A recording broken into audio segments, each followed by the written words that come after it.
अनंतनाग के गडोल कोकरनाग इलाके में सिक्योरिटी फोर्सेस का ऑपरेशन जारी है। इलाके में भारी तादाद में सिक्योरिटी एहलकार तैनात है। कई आला फौजी व पुलिस अफसरान ने इनकाउंटर के मुकाम का दौरा किया। बड़े पैमाने पर सर्च ऑपरेशन जारी है।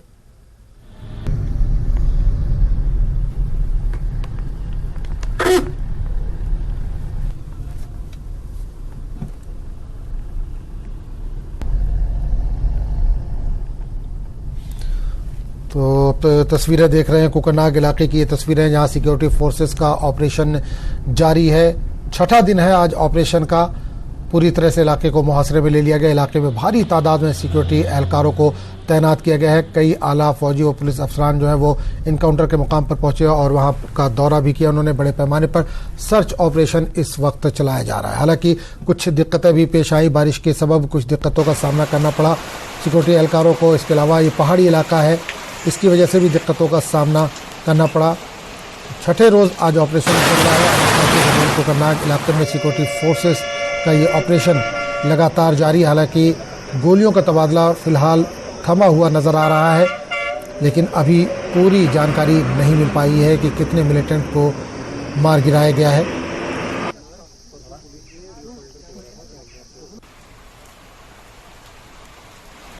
इस ऑपरेशन में ड्रोन का भी सहारा लिया गया। लगातार छठे दिन सर्च ऑपरेशन इस वक्त जारी है। अब तस्वीरों में भी देख सकते हैं कि उनके ठिकाने को वो जो है निशाना बनाया गया और वहां पर आग लग गई। अभी ये क्लियर नहीं हो पाया है कि इसमें कितने मिलिटेंटों को मार गिराया गया है।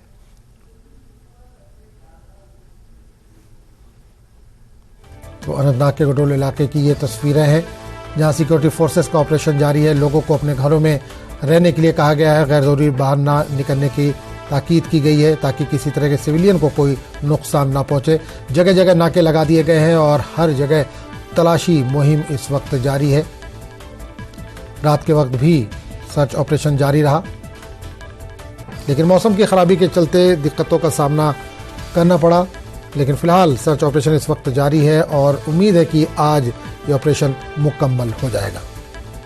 तो अनंतनाग के गडोल कोकरनाग इलाके की ये तस्वीरें हैं जहां सिक्योरिटी फोर्सेस का ऑपरेशन जारी है। इलाके में भारी तादाद में सिक्योरिटी एहलकारों को तैनात किया गया है। ड्रोन का भी सहारा लिया जा रहा है। तलाशी मुहिम लगातार जारी है। घना जंगल है, पहाड़ी इलाका है, जिसकी वजह से दिक्कतों का सामना है। उम्मीद की जा रही है कि आज ये ऑपरेशन मुकम्मल हो जाएगा। तो कोकरनाग इलाके की ये तस्वीरें हैं जहां सिक्योरिटी एहलकारों का ऑपरेशन लगातार जारी है। इलाके में भारी तादाद में सिक्योरिटी एहलकारों को तैनात किया गया है। और इस पूरे मामले पर बात करेंगे अपने साथी मुदस्सिर से, जो इस वक्त अनंतनाग से हमारे साथ सीधे तौर पर जुड़े हैं। मुदस्सिर, लगातार हम सुबह से बात कर रहे हैं सर्च ऑपरेशन के ताल्लुक से, क्या कुछ पेशकदमी हुई अब तक? बिल्कुल आजम, देखिए जिस तरह से हमने पहले भी कहा कि छठे रोज में ये ऑपरेशन दाखिल हुआ है और यकीनी तौर पर आज ये उम्मीद की जा सकती है कि आज एक फाइनल असॉल्ट हो सिक्योरिटी फोर्स की तरफ से और आज ये ऑपरेशन जो है वो कंक्लूड हो जाए। लेकिन इस तरह से देखा जा रहा है अभी कि जो मूवमेंट्स है सिक्योरिटी फोर्सेस की, तो वो बराबर जारी है और मुसलसल ये कोशिश की जा रही है कि उस एरिया को बराबर जो है सैनिटाइज किया जाए। वहां पर सर्च अभियान जिस तरह से जारी है और उसमें ये कोशिश की जा रही है कि ये सुराग लगाया जाए कि क्या कोई मिलिटेंट की बॉडी वहां पर है, और अगर नहीं है तो अगर मिलिटेंट वहां से फरार हुए हैं तो वो किस जानिब निकले हैं, और उसके लिए भी जो ऑपरेशंस है वो जारी है। लेकिन अभी तक इस बात की कोई तस्दीक नहीं हो पा रही है, ना ही पुलिस की जानिब से ना ही आर्मी की जानिब से कि कोई मिलिटेंट जो है उसको मार गिराया गया है। और हालांकि जिस तरह से हमने देखा कि बुधवार के रोज जो एनकाउंटर हुआ था उसमें पहले ही जो इनिशियल एक्सचेंज ऑफ फायर था उसमें 3 जांबाज अफसरों की जानें चली गई थी, जिसमें 2 जो फौज के अफसर थे, एक आर्मी कर्नल जो सीओ था कमांडिंग अफसर 19 RR का कर्नल मनप्रीत, और दूसरा मेजर आशीष, और इसी 19 राष्ट्रीय राइफल्स का, और जम्मू कश्मीर पुलिस का DSP जो था हिमायू मुजम्मिल भट्ट। तो उनकी जानें जो है वो उन्होंने निशावर कर दी वतन के लिए। और उसके बाद जो है कहीं ना कहीं सिक्योरिटी फोर्सेस के लिए ये एक बड़ा चैलेंज बन गया ये ऑपरेशन, और लगातार ये कोशिश की गई कि जो इसमें मुलव्वस है इस एनकाउंटर में मिलिटेंट, तो उनको जल्द से जल्द न्यूट्रलाइज किया जाए। लेकिन देखा यह गया कि जिस तरह से यहाँ की कंडीशंस थी, जहां पर ये हाइड आउट लोकेट था, तो वहां पर ये देखा गया कि काफी मुश्किल तरीन ये ऑपरेशन बनता गया और ये कोशिश की गई कि जिस तरह से मिलिटेंटों ने पहले ही एक डोमिनेंट पोजीशन संभाली थी। हालांकि जिस तरह से पुलिस ने कहा कि ये इंटेलिजेंस बेस्ड ऑपरेशन था, एक स्पेसिफिक इनपुट के बाद इस ऑपरेशन को लॉन्च किया गया था और जिसमें जो है एक सर्च पार्टी कोकरनाग से निकलती है और पूरे इलाके का वो मुहासरा करती है, वहां पर जो स्पेसिफिक एक टारगेट था। लेकिन वहां पर जिस तरह से मिलिटेंट बैठे थे, पहले ही वो एक डोमिनेंट पोजीशन पे थे और जो इनिशियल गन बैटल हुआ उसमें तीनों ये अफसरान जो थे जख्मी हो गए। तो उसके बाद यकीनी तौर पर एक स्ट्रैटेजी अडॉप्ट की गई, उस स्ट्रैटेजी को तब्दील किया गया, एक प्रॉपर मैकेनिज्म अपनाया गया कि किस तरह से उन मिलिटेंट्स को टैकल किया जाए जिन्होंने ऑलरेडी एक डोमिनेंट पोजीशन संभाली हुई है।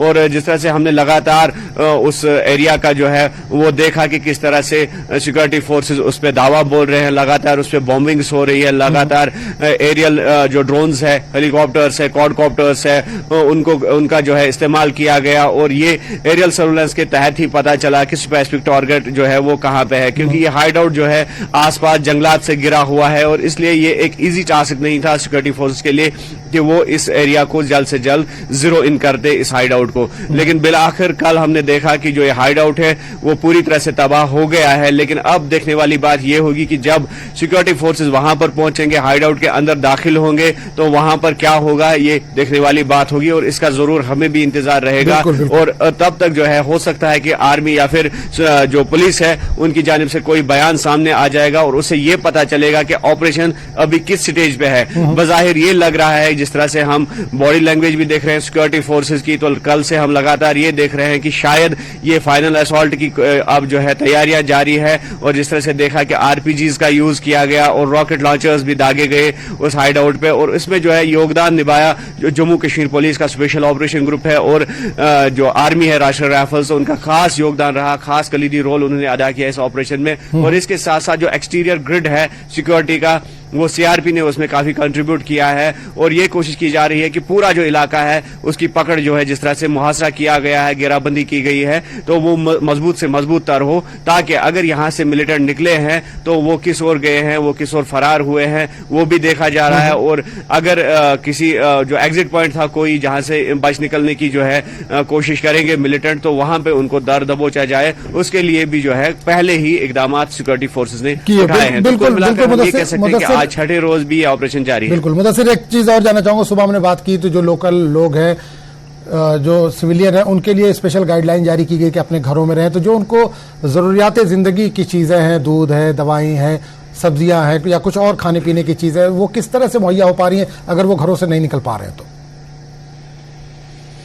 देखिए, अगर इस एरिया की बात करेंगे, ये काफी फार फ्लंग एरिया है और यहाँ पर जो अक्सर बेशतर देखा जा रहा है कि जो लोग हैं वो घरों में ही अपना स्टॉक रखते हैं और अब सर्दियों का भी जो है मौसम आने वाला है, तो ऐसे में लोगों की ये कोशिश रहती है कि वो पहले ही जो अशाए खुर्दनी है, जो एसेंशियल सप्लाईज है, उनको घरों में ही जमा रखे। तो अक्सर ये देही इलाकों में देखा जाता है कि घरों में ही लोगों को जो जरूरी अशिया होते हैं वो उनके घरों में ही होते हैं। और इसके अलावा हमने देखा कि जो मोहल्ले में अंदर छोटी छोटी दुकानें हैं तो उनको खोलने की इजाजत दी जाती है सुबह और शाम के औकात में, और ऐसा ये यहाँ के लोगों की प्रशंसा करनी पड़ेगी कि जिस तरह से उन्होंने ताउन किया सिक्योरिटी फोर्सेस के साथ, तो वो काफी देखने लायक बात थी। और जो जिस तरह से मीडिया लगातार यहाँ पर ये ऑपरेशन कवर कर रही है और मीडिया के साथ भी जिस तरह से यहाँ के लोगों का व्यवहार रहा, वो काबिल सराहने वाली बात है। और इसके साथ साथ जो सिक्योरिटी फोर्सेस के लिए भी उन्होंने जो अपना ताउन पेश किया है उसको भी सराहा जा रहा है। काफी इस इलाके के लोगों की जो कोशिशें रही है इस ऑपरेशन के दौरान इन 6 दिनों में हमने देखा। और इसके अलावा अगर जिस तरह से आपने कहा कि अगर कोई बीमार होता है, पेशेंट होता है, तो एसेंशियल सप्लाई जो है यानी कि मेडिकल शॉप्स जो है, हमने देखा हमारे पास ही एक मेडिकल शॉप है, वो 24/7 उसको खुला रहने की इजाजत दे दी गई है सिक्योरिटी फोर्सेस की तरफ से। और जो नजदीकी एक हेल्थ सेंटर है, हालांकि वो भी देखा गया कि वो जो हेल्थ सेंटर है खाली एक कमरे में फंक्शनल है और यहां पर अभी जिस तरह से हम ऑपरेशन कवर कर रहे थे तो उस एक कमरे में जो मुलाजमीन है, जो डॉक्टर है या फिर जो उसके साथ पैरामेडिकल स्टाफ है, तो लगातार मुस्तैद है, लगातार चौकस है, न सिर्फ यहाँ के लोगों के लिए बल्कि अगर सिक्योरिटी फोर्सेस को भी कुछ दरकार होता है अद्वियात वगैरह या कोई कंसल्टेशन डॉक्टर की, तो यहाँ के डॉक्टर्स, यहाँ का पैरामेडिकल स्टाफ उसमें पेश रहा है और एक नुमाया किरदार अदा किया है इस पूरे ऑपरेशन के दौरान यहाँ के जो हेल्थ डिपार्टमेंट है। तो ये भी सराहने वाली बात होगी। और दूसरा, जिस तरह से सहयोग है सिक्योरिटी फोर्सेस का, तो एम्बुलेंसेज के लिए वो वे बनाते हैं और उनकी जो नकलो हमल है, उनकी जो मूवमेंट है, उस पर कोई भी पाबंदी नहीं है, उस पर किसी भी तरह की पाबंदी नहीं लगाई गई है। या खासकर स्टूडेंट्स का, कल हमने देखा कि स्टूडेंट्स जो एग्जाम देने के लिए निकले थे, यहां से एक वायलू इलाका है, तो वहां पर उनका एग्जामिनेशन सेंटर था, तो उनको फैसिलिटेट किया गया सिक्योरिटी फोर्सेस की तरफ से, उनको एग्जाम सेंटर जो है पहुंचने में काफी जो है मदद की गई और उनको जाने दिया गया। तो इस तरह की मूवमेंट्स पे पाबंदी नहीं है, लेकिन पाबंदी ये जरूर है कि आम जो नकलो हमल है, आम मूवमेंट जो है, उसको रेस्ट्रिक्ट बना दिया गया है और उसके लिए बिल्कुल गैर जरूरी तौर बिल्कुल एग्जैक्टली। और ये कहा गया है कि जो लोग। चलिए, बहुत बहुत शुक्रिया मुदस्सिर इस तमाम जानकारी के लिए। तो बीजेपी जम्मू कश्मीर के सदर रविंद्र रैना ने कोकरनाग एनकाउंटर पर रद्द-ए-अमल जाहिर करते हुए कहा कि अमन, इंसानियत और कश्मीर के दुश्मनों ने एक बार फिर वादी में खून बहाया है। कुछ लोग कश्मीर में अमन और खुशी नहीं चाहते। पाकिस्तान को ये खूनरेजी बंद करनी चाहिए, वरना इनको भारी कीमत चुकानी पड़ेगी। इन्होंने कहा कि फारूक अब्दुल्ला कहते हैं कि भारत को पाकिस्तान से बात करनी चाहिए, लेकिन वो ये भूल जाते हैं कि भारत ने जब भी पाकिस्तान के साथ बातचीत दोबारा शुरू करने की कोशिश की, इसका जवाब खूनरेजी से दिया गया। इन्होंने कहा कि क्या फारूक अब्दुल्ला इस बात की गारंटी दे सकते हैं कि अगर मुज़ाकरात दोबारा शुरू होते हैं तो पड़ोसी मुल्क वादी में दहशत गर्दी की सरगर्मियां रोक देगा? जो दुश्मन हैं, इंसानियत के जो दुश्मन हैं और कश्मीर के जो दुश्मन हैं, उनको कश्मीर के लोगों की खुशहाली और यहाँ का अमन शायद पसंद नहीं है। बार बार कोशिशें हो रही हैं कि कश्मीर को लहूलुहान किया जाए।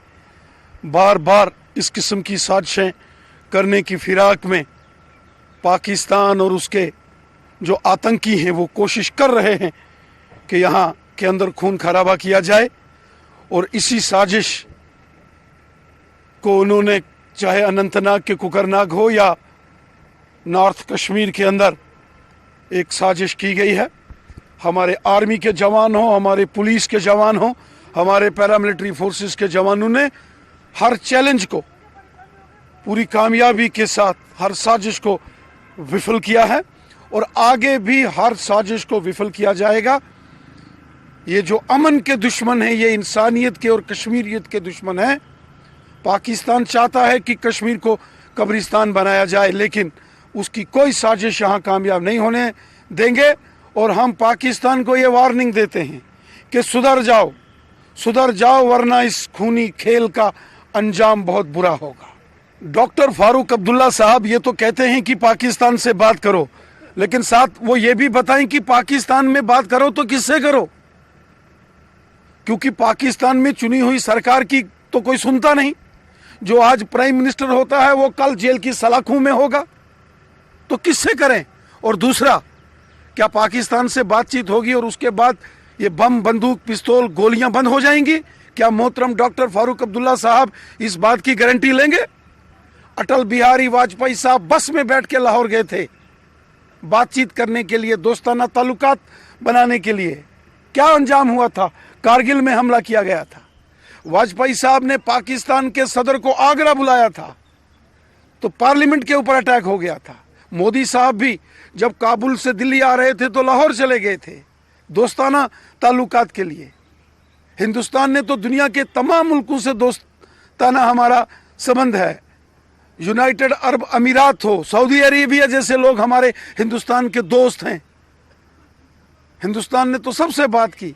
अब जिसको बातचीत समझ ही नहीं आती है, उससे बातचीत करके क्या उसका फायदा होगा, ये डॉक्टर मोहतरम फारूक अब्दुल्ला साहब को जरा बताना। खबरों का सिलसिला जारी रहेगा, लेकिन एक छोटे से वक्फे की बात।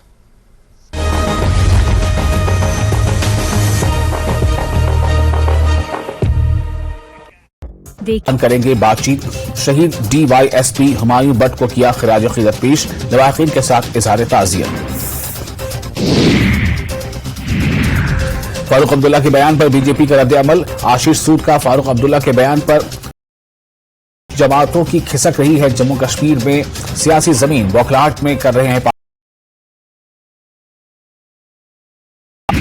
बीजेपी लीडर रविंद्र रैना ने बनाया फारूक अब्दुल्ला को निशाना, कहा पाकिस्तान के साथ बातचीत की वकालत पर जवाबी हमला किया। डॉक्टर फारूक हैं एक तजुर्बाकार सियासतदान, एहतियात से देना चाहिए बयानात। पाकिस्तान और उसके स्पॉन्सर्ड दहशतगर्दी को दिया जाएगा मुंहतोड़ जवाब।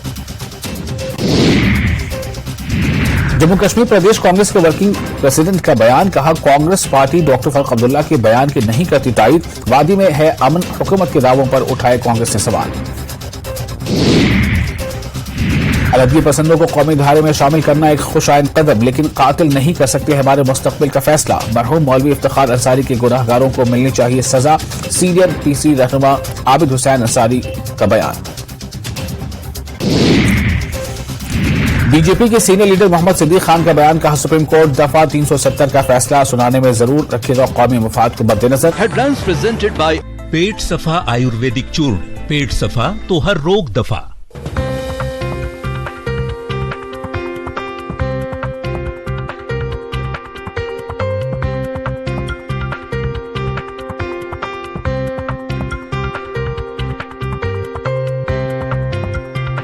हेडलाइंस प्रेजेंटेड बाय पेट सफा आयुर्वेदिक चूर्ण, पेट सफा तो हर रोग दफा।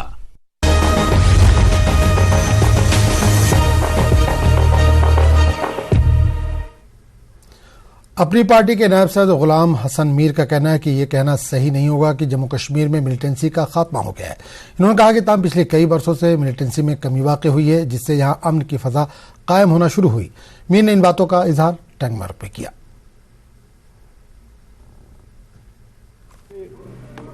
सोच के मुताबिक ये कहना कि मिलिटेंसी टोटल वाइप आउट हुई है, ख़त्म हुई है, वो सही बात नहीं।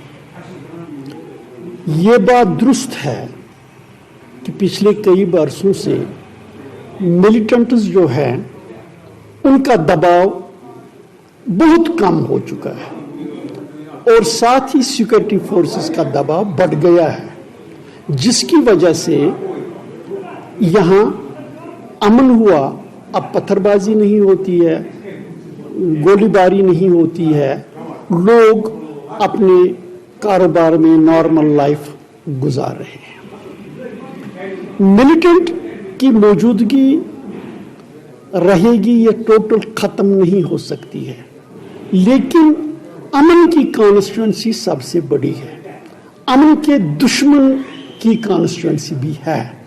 ये सिलसिला जारी रहेगा, लेकिन will of the people is for piece, और जो पीस लवर्स हैं वो हमेशा अमन को तरजीह देंगे और वायलेंस को पसंद नहीं करेंगे।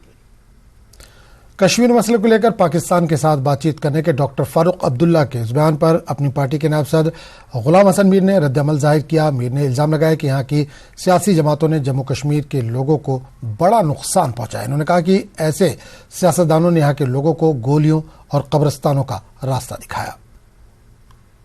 किसी को डील करना एक इंटरनल मसला है, बाकी इंटरनेशनल इश्यूज हैं, दूसरी बातें हैं, वो अलहदा बातें हैं। यहाँ की सियासी जमातों ने बड़ा नुकसान पहुँचाया है जम्मू कश्मीर के लोगों को। वो सियासत करते हैं जिससे वो अपने नौजवानों को, अपने लोगों को कब्रिस्तान का रास्ता दिखाते हैं, जेलों का रास्ता दिखाते हैं, गोलियों का रास्ता दिखाते हैं। हम चाहते हैं यहाँ अमन हो, अमन कायम हो, यहाँ माहौल हमारे हक में हो, ऐसा माहौल हो कि यहाँ तरक्की हो सके, उसके लिए काम करना है। ये जम्मू कश्मीर के लोगों के हित में है। They have to work for the peace. There may be people जो पीस को डिस्टर्ब करेंगे, लेकिन उनकी कॉन्स्टिट्यूंसी बहुत मुख्तसर है। They will never succeed. National Conference core group की मीटिंग नेशनल कॉन्फ्रेंस हेडक्वार्टर जम्मू में हुई। इस मीटिंग की सदारत पार्टी के सूबाई सदर रतन लाल गुप्ता ने की। न्यूज 18 से बात करते हुए रतन लाल गुप्ता ने कहा कि मीटिंग का अहम एजेंडा यूएलबी इंतखाबात की तैयारियों से मुतालिक था। इन दिनों पार्टी वादी चुनाव के तमाम अजला में इस तरह के इजलास मुनक्किद कर रही है। मुस्तकबिल में इस तरह के इजलास जम्मू के तमाम अजला में भी मुनक्किद किए जाएंगे। रतन लाल ने बड़ा दावा करते हुए कहा कि पार्टी यकीनी तौर पर तमाम यूएलबी सीटों पर कामयाबी हासिल करेगी।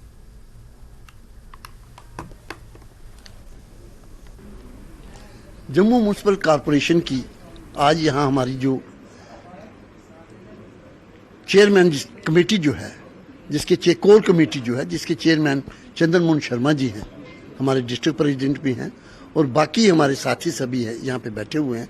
कोर कमेटी के जितने भी मेंबरान हैं, हम आज डिस्कशन कर रहे हैं कि यहाँ पे पैनल बन रहे हैं, क्योंकि हाई कमांड की तरफ से हुक्म हुआ है कि हर वार्ड से हम पैनल बनाएं और पैनल फिर ये हमारे हाई कमांड को हम सबमिट करेंगे तो पार्लियामेंट्री बोर्ड बैठेगा, तो फिर हम उसका प्रोसेस चलेगा और जिस जिसको मैंडेट मिलेगा वो अपने अपने वार्डों में शुरू हो जाएगा।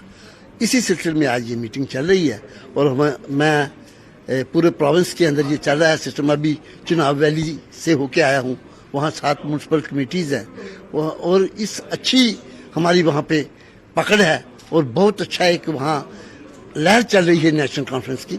मुझे पूरी उम्मीद है कि वहाँ के 7 की 7 सीटें जो हैं हम जीतेंगे, 7 की 7 म्यूनसिपलिटीज हम जीतेंगे।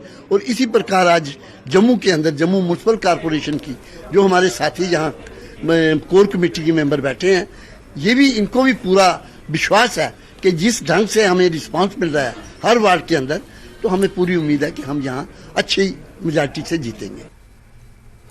जम्मू कश्मीर स्पोर्ट्स कैडर को youth services and sports department के इंतजामी कंट्रोल में रखने का मुतालबा पूरा हो गया है। हुकूमत ने खिलाड़ियों के देरीना मांग को मंजूर कर लिया है। खिलाड़ियों ने हुकूमत के फैसले का खैर मकदम किया। एलजी मनोज सिन्हा की सदारत में इंतजामी काउंसिल ने बेहतरीन खिलाड़ियों के तकर्री के लिए 235 आसामियों को मंजूरी दे दी है।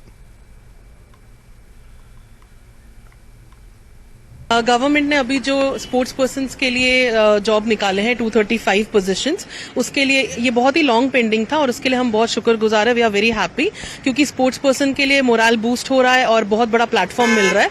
So thank you so much. Government ने जो भी आउटस्टैंडिंग स्पोर्ट्स पर्सन के लिए गवर्नमेंट जॉब्स निकाली हैं और ये काफ़ी देर से लोग चाह रहे थे कि हमारी स्पोर्ट्स कोटे में जॉब वगैरह निकलें और आज फाइनली गवर्नमेंट ने आउटस्टैंडिंग स्टूडेंट्स के लिए जॉब निकाली है और इसके लिए हम हाथ जोड़ के गवर्नमेंट का शुक्रिया अदा करते हैं कि उन्होंने जो कि इतने सालों का जो फैसला था वो आज उन्होंने प्रॉपर वे से लिया और जो कि sports person outstanding sports person है आज उनको भी जॉब मिलेगी गवर्नमेंट की तरफ से। ये एक बहुत अच्छा इनिशिएटिव है हमारी सरकार ने जो लिया है। इससे जो हम लोग प्लेयर्स हैं उनको एक किसी भी स्पोर्ट्स की तरफ जाने के लिए आगे से प्रोत्साहित होंगे कि जॉब्स है सिक्योर, क्योंकि आजकल हमारे जम्मू कश्मीर में हर कोई गवर्नमेंट जॉब की तरफ ही देखता है। प्राइवेट को अगर एज अ ऑप्शन लिया जाता है। अगर गवर्नमेंट जॉब्स हमें मिलेंगी और स्पोर्ट्स कोटे में मिलेंगी तो हमारे यहाँ के जितने भी गांव कस्बे के छोटे छोटे इलाकों से जितने भी प्लेयर्स होंगे वो इनकी जॉब्स को देख के अट्रैक्ट होंगे और हमारा स्पोर्ट्स बढ़ेगा। अच्छा डिसीजन है क्योंकि बहुत से ऐसे प्लेयर हैं जिन्होंने बहुत अच्छा परफॉर्मेंस दिया है, अपने स्टेट के लिए बहुत अच्छा खेला है, नेशनल इंटरनेशनल खेले हैं, पर अभी तक उनको कोई जॉब या ऐसा कुछ भी प्रोवाइड नहीं है। तो काफ़ी महंगी गेमें भी हैं, तो इतना खुद से भी पैसा लगाना है। तो अगर गवर्नमेंट उनको अच्छी प्रोवाइड जॉब कर रही है या और कुछ अच्छा बेनिफिट दे रही है तो क्या जो हमारा यूथ आने वाला यूथ है वो स्पोर्ट्स की तरफ ज़्यादा मुतविन होगा।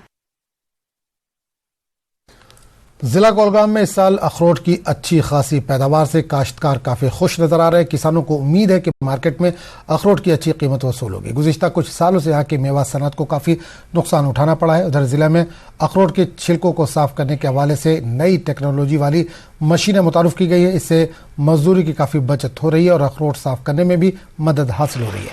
महकमा हॉर्टिकल्चर ने किसानों से वक्त पर मेवा उतारने की हिदायत दी है।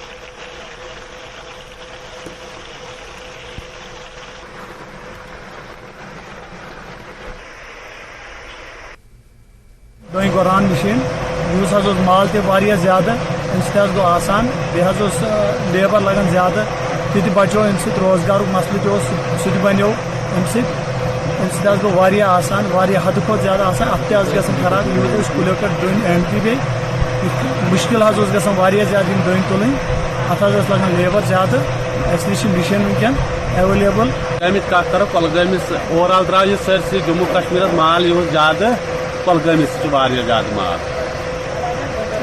डोन गुलरान मशीन वगैरह डोन गुलरान मशीन सहूलियत जित पे गर वोल गुर्रावन डलित 4, 5, 10 ठेल ताम लेबर लगान अत गन खराब। हमारा 4031 हेक्टेयर एरिया कुलगाम में अखरोट की काश्त के ज़ेरे काश्त है, अखरोट के ज़ेरे काश्त है और हमारी इस साल 19,380 मीट्रिक टन एक्सपेक्टेड जो हमारी प्रोडक्शन है इसकी एप्पल की पैदावार वो एक्सपेक्टेड है मीट्रिक टन 19,380 मीट्रिक टन।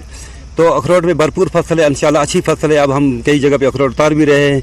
यही मैं इसके बारे में अपने ज़िम्मेदारों को बताऊंगा कि जब अखरोट पूरा तैयार हो जाए, उतारने के काबिल हो जाए, तब भी उसको उतारना चाहिए। कच्चे अखरोट को उतारने से उसमें ब्रेकेज आता है, नुकसान हो जाता है।